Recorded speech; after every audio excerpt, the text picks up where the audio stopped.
হর হর মহাদেব বন্ধুগণ, এই দিন শুরু হয়ে গেল। দেখতে থাকো কি করি কি না করি আজকে। চলো, স্নান সব হয়ে গেছে আপাতত আমার।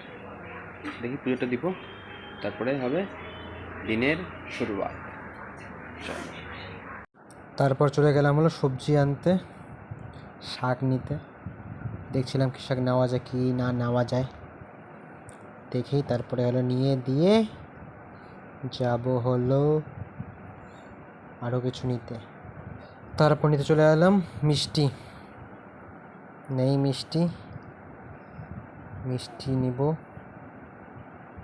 ঠাকুরের জন্য। মিষ্টি যাব হলো, তারপরে হলো বাড়িতে চলে এলাম খাওয়ার মধ্যে। এখানে আছে হলো ভাত, সাথে ঘি, আছে হচ্ছে কাঁচা লঙ্কা, এখানে আছে আলু ভাজা, এখানে আছে পটল ভাজা। চলো ভাতটা মাখিয়ে নেই ঘি দিয়ে। গরম গরম ভাত।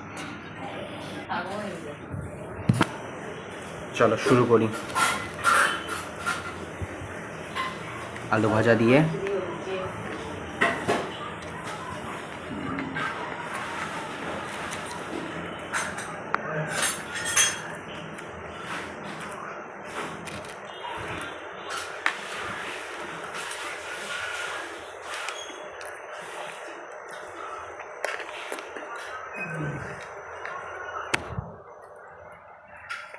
এলো পটলের সবজি, লাল লাল, একদম জুসি জুসি।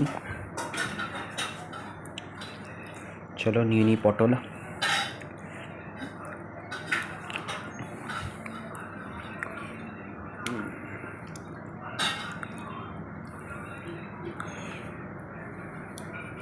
সুন্দর করে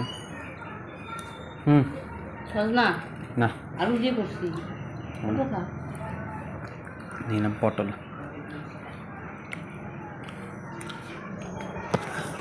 মাখিয়ে এরকমভাবে চালানো।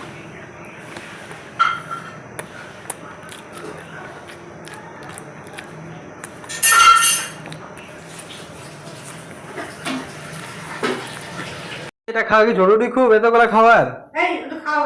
হ্যাঁ, এই এতগুলা, এই যে এতগুলা দিস, এতগুলা খাওয়া কি জরুরি? এতগুলা খাবার কতগুলো? আমি তো চারটা আমি খেয়ে ব্যাক করি। তো খিদা খাও। পাচ্ছি না, সে কখন খাচ্ছ? তো খাও নাও। আরে খাও না, এই যে করছি তো, আমি এই যে করছি। কফি দুধই দিলাম, বুঝলা? এটা খাওয়া যায় নাকি এতগুলা বলো তো? আর খাবো আমরা, খাবো না, আমি একদিন করছি, সব দেবো সবাইকে। এই মাকে একটু দুধ দিয়ে। হ্যাঁ না, মাকে দুধ দিও না। মাকে দুধ দেবো না, না চা করে দেবো। চা ওকে লাগবে না, এটাই খাবে, হয়ে যাবে। আসছি দিদির বাড়িতে, এই যে আয়োজন। এই কারণে আসি না, আমি আসলে এই যে খাওয়া দাওয়ার ব্যবস্থা এত কিছু। নাম জানা দিতে সেই মানা করি।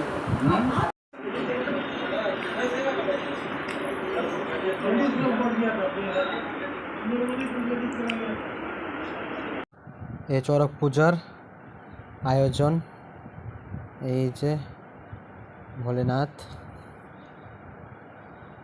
হর হর মহাদেব, শম্ভো শঙ্কর। এই যে সব লোকজন সবাই যাচ্ছে হলো ঠাকুর নিয়ে। এই যে চলে এলাম রাত্রের খাবার মধ্যে। খাওয়াতে এখানে আছে হলো সাদা সাদা ভাত, সাথে আছে এই যে ঘি, আছে বেগুন ভাজা, তারপর এখানে আছে হলো আলু সিদ্ধ। এই যে আলু সিদ্ধ খাওয়া হবে এখন রাত্রে। চলো এটাতে খাই এখন আর কি। ভাতটা মাখিয়ে নিই ততক্ষণে, দেখো তোমরা ভাতটা মাখাই আর কি। এই যে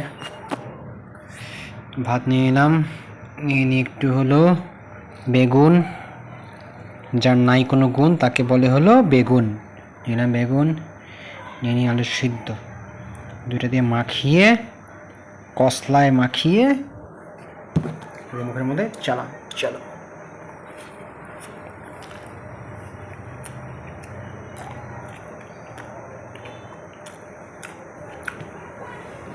কাঁচা লঙ্কা, কাঁচা লঙ্কা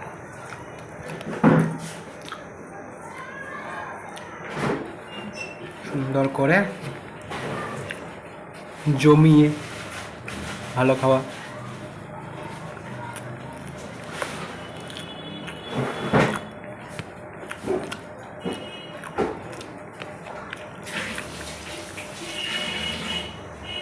তো চলো দেখে দাও তোমরা, দেখাবো কালকে আবার নিউ ব্লগ নিয়ে। এখন গুড নাইট, রাম রাম।